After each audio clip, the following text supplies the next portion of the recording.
Ladies and gentlemen, welcome back. The fellows from Three and Out are coming at you. Week 1 is in the books, and you know what that time is. It is time for our Dogs of the Week. You know what? Hey, I'm trying something new. Leave me I alone. like it. I like it. We Uh, don't have our soundboard connected yet, so we can't play no, our sound no. effects. Yeah, so, a little Manually. yeah, a little behind the scenes action. The production quality hopefully will go up. However, at this current point in time, you've got me ad libbing my own sound effects. Yep. Um, as always, accompanied by Brandon and Noah. Fellas, week 1 in the book. Did y'all have fun? Did have the quad box going? I did. Did not. Did not this time. It was. What a bitch. Hey, all eyes were on one game in the noon slate. You know, had to keep the main thing. The main thing. The beloved Georgia Bulldogs were playing. Good week for us. Yeah, very good. We'll get Very the multi-screen setup as we go on in the season. Not as much action this week. Yep. But Yeah. Well, to be fair, my location of watching was a little different than y'all's. Had a groomsman house about 8 deep. Most of us were from UGA, but there were a handful that wanted to watch other games, and I also had a little money sprinkled around the noon slate, so it was good to have that capability, especially after we started pulling away. All that being said, I think that this was a good week of football. There were definitely a fair share of blowouts, and we still have a game to be played this evening, but not expecting any fireworks out of there. So, Dogs of the Week. While I'm go ahead and talking, I'm going to go ahead and go first. Take my guy off the board because you got to pay respect where respect is due. When you lose your money, you've got to be a man about it, admit that you were wrong, and give credit to the man that caused your pain. Diego Pavia, former New Mexico State quarterback, the signal caller for the Vanderbilt Commodores. The man balled out, right? Let me just read the stat line here through the air. He went 12 for 16 for 190 yards. That's an average of almost 12 yards a completion for 2 touchdowns. But what really stuck out to me here was the 26 carries for 104 yards. That man's averaging 4 yards a carry as a quarterback, and he also had another touchdown with his legs. I don't know if y'all, again, this game was played at noon, so I don't think y'all had an opportunity to watch it, but the game went into overtime. It was quality. I mean, it was a fun watch, even though I was on the losing side of it. You always, as an SEC fan, it's always cool to see Vanderbilt do well because, past couple of decades, they have not. I was about to say millennia. Yeah. Yeah, millennia. Yeah, that was generous of you. Yeah, but it'll be very interesting because I think Vatek was a lot of people's dark horse to at least make a push in the ACC. So it'll be interesting to see how they bounce back. And then Vandy, good job, guys. I mean, because they could take this mojo and roll it over into Alcorn State, and then for some reason they go play at Georgia State in 2 weeks. They're gonna be in Old Turner Field, so we'll see how that goes. And then I think reality is going to come back when Missouri comes a calling. So, but for now, Diego played a hell of a game. You lost me my money, but you are my dog of the week. So there's always that. I saw the game-winning field goal attempt by the Vanderbilt kicker who missed it. We didn't catch overtime. I think we had flipped to the Florida game. It had started by the time overtime had kicked off. But yeah, one hell of a game. It's cool to see, like you said, Vanderbilt, taking these pretty good programs to, giving them all they can handle. So I hope that is a theme and not just a one-time occurrence. Love to see it from, these programs that historically have been a little bit of a doormat. We saw it a couple of years ago when Penn State went into Indiana and lost to Michael Penix. That was way back in 2020, but, still cool to see. For sure. All right, who's got next? Brandon, you want it? I can grab it. Yeah. I can grab it. I'm taking my pick out west. Taking T-Mac for Arizona. God, here, let me see his name. I need to look at it to be able to pronounce it. He's played the Google. Tetairoa. Yeah. Hey, I don't want to fuck up. Tetairoa McMillan. That's his name. He's fighting for his life against the doesn't know he ball is- allegations. Yeah. Doesn't know how to speak allegations. Doesn't know linguistics. Not a color commentator over here, but anyhow, he went off, to say the least. And there was some guys around college football this past weekend, that had video game-esque stat lines. T-Mac was one of them. Mm-hmm. He had 10 receptions for 304 yards and 4 touchdowns. A little quick math, that's about 30 yards per catch. And to put this into perspective, Noah Fafita had 422 yards total. So we're talking about 75% of his yards through the air were to this man. Wow. I admittedly did not watch this game live. I know I don't know ball. Sue me. They played New Mexico. So, honestly, looking at the box score, I know I might be a little bit of a box score watcher here. It's probably good that he scored those 4 touchdowns, because New Mexico almost hung 40 on Arizona, which might be slightly concerning for the Wildcats going into the season, playing in the Big 12 with a lot of those more explosive offenses. But he had just an incredible stat line. Hard to leave that kind of production out. It was definitely one of the best performances of the week that I saw as I was going back through. But I mean, he made their secondary look silly. There was multiple plays where he was just wide open. So maybe a little bit of a mix of the secondary plus him getting some separation on those routes. Didn't know he was 6'5". He's a big target. He's going to be one of the top receivers in this coming year's draft, I believe. Yeah. But he had a nice performance and a good tune-up for the Arizona offense, getting into conference play here soon. Just need to shore up the defensive side of the ball, but I like Arizona to potentially make a push in that conference. But we'll see. We gotta clean a few things up. I like that. I think McMillan, like you were saying, he's a stud. Definitely a Bolitnikoff guy to kind of keep an eye on.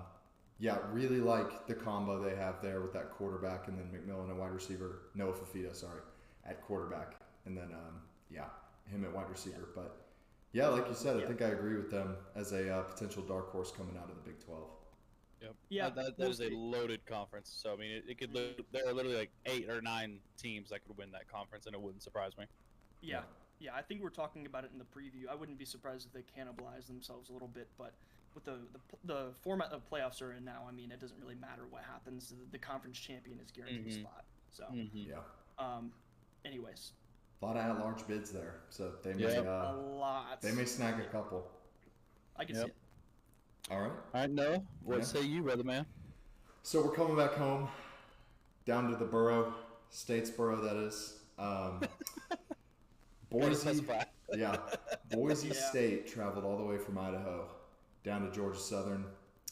We had a guy, Ashton Jeanty is his name, starting running back for Boise State. He ran for 20 carries, 267 yards, and 6 touchdowns. And Boise State needed every single yard this man ran for. This game was nuts. I think, like we mentioned, we didn't see much of that Vandy game. This was one that we kind of flipped to instead of that Vandy game. It was just so back and forth. Boise State, did take the dub eventually. 56-45 was the final there. But this dude, 13.4 yards per carry. Like, that's video game numbers. Unheard of. It's crazy. I can't even do that in my video game. Yeah, honestly. Yeah, hard as on the ball. His longest rush, 77 yards. I'm assuming that was a touchdown. Sorry, sue me. Don't know ball. But this dude balled the hell out. I think Boise, one of those teams in the Mountain West, I think, they should be considered as a favorite and definitely a contender for that non-Power 4 bid for the college football playoff. We'll see how it plays out with the season. Let me see what their schedule looks like. But any comments on Ashton Jeanty's performance before we? I was gonna say he was gonna be my pick if you didn't take him. So I like the pick a lot. He watching a little bit of it, going back through the highlights. I mean, it's just a man amongst boys, honestly, and to have. I don't know if he had every single touchdown, but he damn near had every single touchdown that they scored in that game, which is insane to say. And it's funny because you're right, they did need every bit of it because Southern, they're scrappy, they're hanging on. Yeah. So, But I do like yeah. Boise for the at-large. Them and then, like Drew was saying, Memphis. I think it's going to be a tight race between the two of them. Yeah. True. Yeah. Yeah. No, go ahead. Sorry, I was going to schedule. Yeah. No, you're fine. I was just gonna say that I think that is the definition of a dog, because when the team needs you, I mean, I understand it's not a one-man show, and if you ask him, he'll probably give all the credit to his offensive line and the offense coordinator and the quarterback and just handling everything with grace. However, you got to ride the hot hand, and when you're popping off 13 yards of carry, and your defense needs the offense to step up. I mean, that's the definition of being the dog in the fight and taking care of business. Kind of going back to that tight end that you talked about last week. Yeah. So I mean, when the team needs you, you got to go score, take care of business. So yeah, definitely. For reference, I was looking at his stats, his career stats. Last year, he had about 1,300 rushing yards. He got about a fifth of it in one game. A fifth of last season's total is in one game.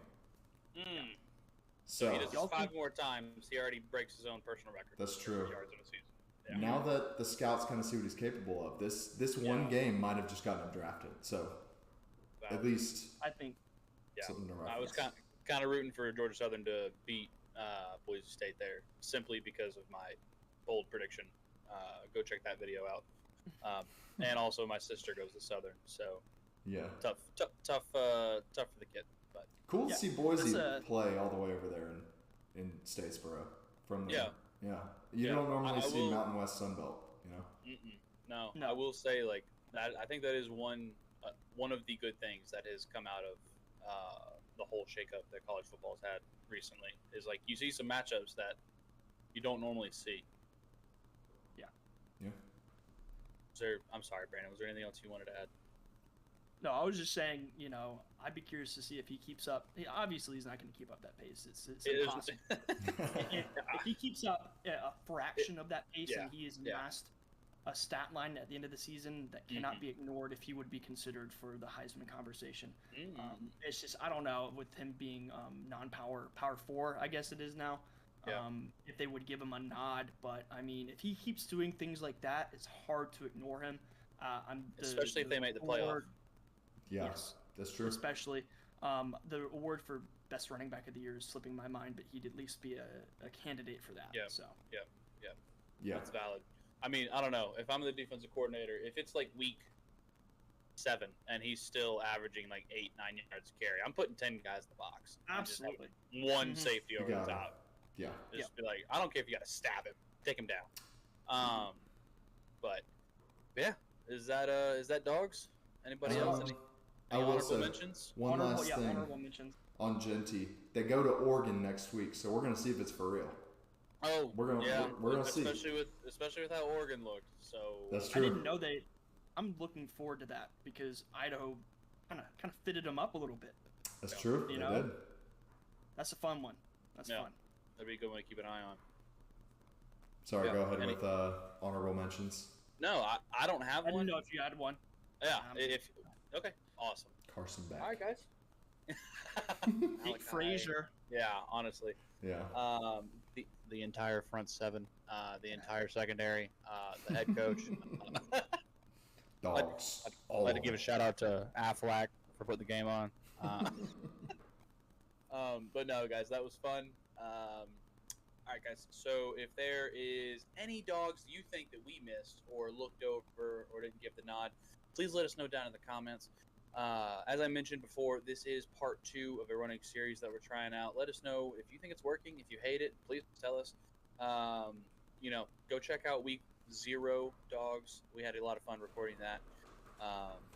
But we appreciate all the support we've gotten so far. And if you feel so inclined, we'd greatly appreciate it. It means more to us than you know. Just trying to grow this community one person at a time. Feel free to hit that subscribe button, the like button, even turn on the notification bell so you know when we post a video, and even when we go live. We're trying to make that a push this season and come up with some new, fresh ideas for you guys, because we know, there's a lot of college football content out there. Just trying to be our own special little version of that. But we do appreciate it. Hope you all have a good time. We will see you in the next one.